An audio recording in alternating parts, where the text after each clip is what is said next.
Halo, Assalamualaikum. Welcome back to my YouTube channel. Nah, pada hari ini kita akan membahas soal tentang keseimbangan kimia.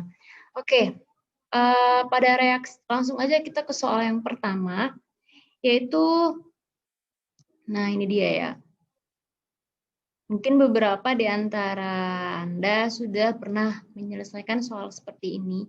Oke, ini ada suatu reaksi AB setimbang menghasilkan CD dengan konstanta keseimbangan sebesar Kr. Ini adalah konstanta keseimbangannya. Nah, pertanyaannya apa? Apakah pengaruh suatu katalis, katalis pada tetapan laju reaksi K1 untuk reaksi ke kanan, berarti ini ada suatu tetapan laju reaksi ya untuk reaksi ke kanan, maka ini adalah K1 ya.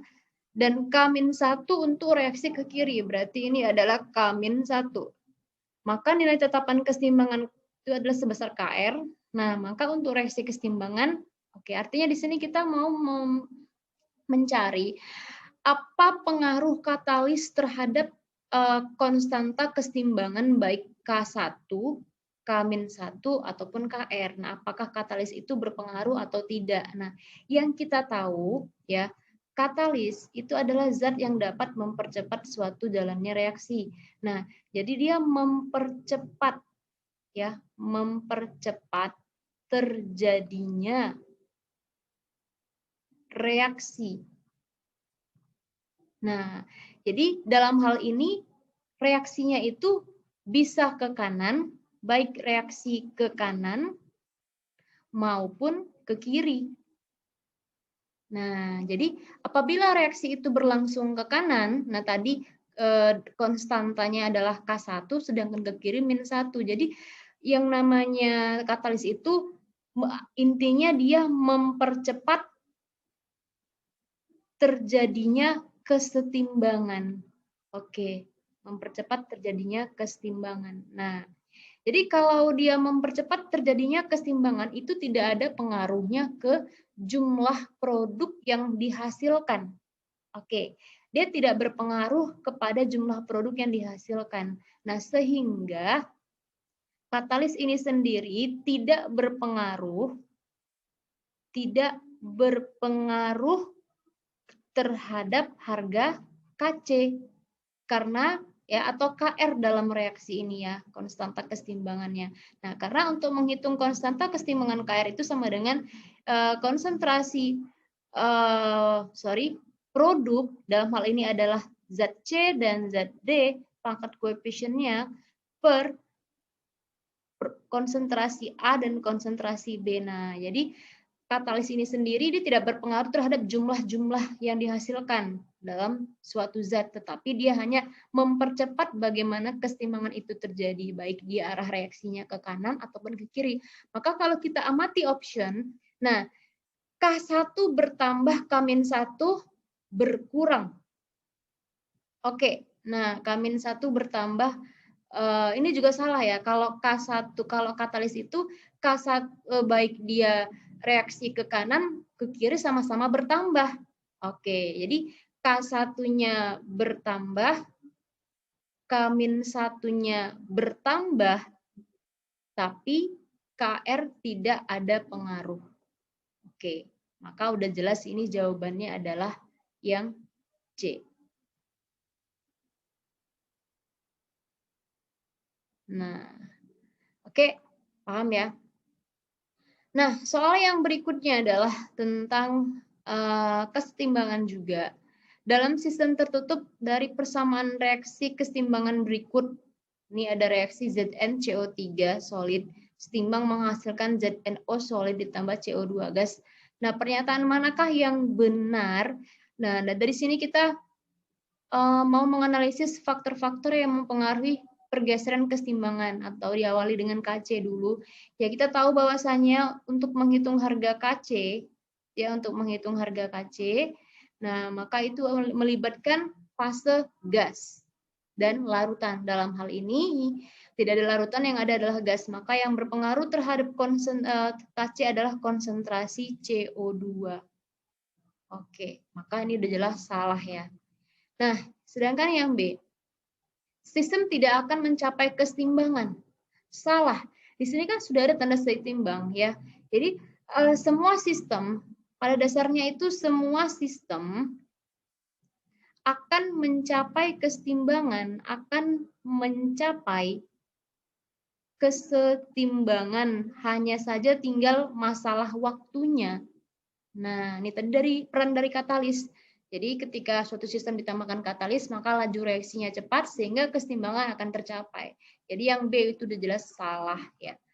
Nah, yang C, tekanan parsial CO2 diperbesar menyebabkan ZnCO3 lebih banyak. Nah, perhatikan tekanan parsial itu adalah sebanding dengan apa? Sebanding dengan jumlah reaksi. Jumlah zat. Tekanan itu kan sebanding dengan jumlah zat. Artinya kalau tekanan parsial berarti tekanan CO2 ini yang kita perbesar. Artinya jumlahnya itu kita perbesar, maka kesetimbangan akan bergeser dari arah zat itu, berarti ke arah kiri. Nah, berdasarkan asas Le-Chatelier ya. Maka kalau kesetimbangan bergeser ke kiri, artinya apa? Zat yang di kiri ini akan bertambah banyak. Jadi kita buat kalau tekanan parsial CO2 diperbesar, nah karena tekanan parsial sendiri kan sebanding dengan mol zat CO2, maka kesetimbangan akan bergeser ke arah kiri. Artinya zat yang di kiri itu makin banyak. Nah, dengan berarti ZnCO3 solid yang dihasilkan akan semakin besar. Maka ini sudah jelas benar ya. Nah, kita cek lagi yang D. Penambahan volume wadah akan menyebabkan bertambahnya ZnCO3. Oke, volume, apabila volume suatu zat diperbesar, maka akan menuju ke arah koefisien zat gas tapi ya, yang besar.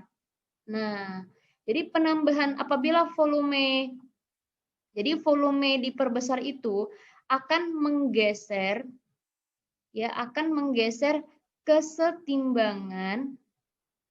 kesetimbangan ke arah jumlah koefisien yang lebih besar.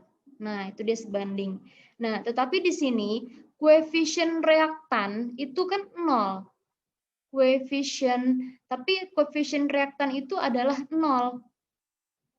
Sedangkan koefisien produk itu adalah 1. Nah, yang perlu diketahui di sini adalah koefisien untuk padatan itu tidak mempengaruhi kesetimbangan. Tidak diperhitungkan ya, atau tidak mempengaruhi kesetimbangan. Nah, ingat koefisien yang berpengaruh itu sendiri itu adalah koefisien yang gas. Maka di sini udah jelas salah ya. Nah, sedangkan yang E, penambahan ZNO akan menyebabkan bertambahnya ZnCO3. Nah, itu juga. Jadi penambahan padatan ya dalam hal kesetimbangan itu tidak akan memperbesar titik kesetimbangan. Jadi semua yang berpengaruh itu adalah gas. Nah, jadi yang E ini adalah penambahan padatan. Penambahan zat padat itu tidak mempengaruhi kesetimbangan. Ya, penambahan zat padat itu tidak mempengaruhi kesetimbangan.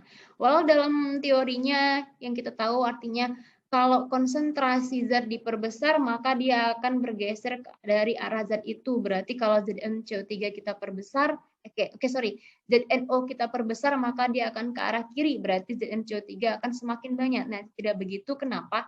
Karena kita lihat fasenya adalah yang gas, kecuali kalau CO2 tadi. Nah, apabila CO2 diperbesar, maka akan menggeser kesetimbangan ke arah kiri sehingga ZnCO3 makin banyak. Dan itu kita temukan di C.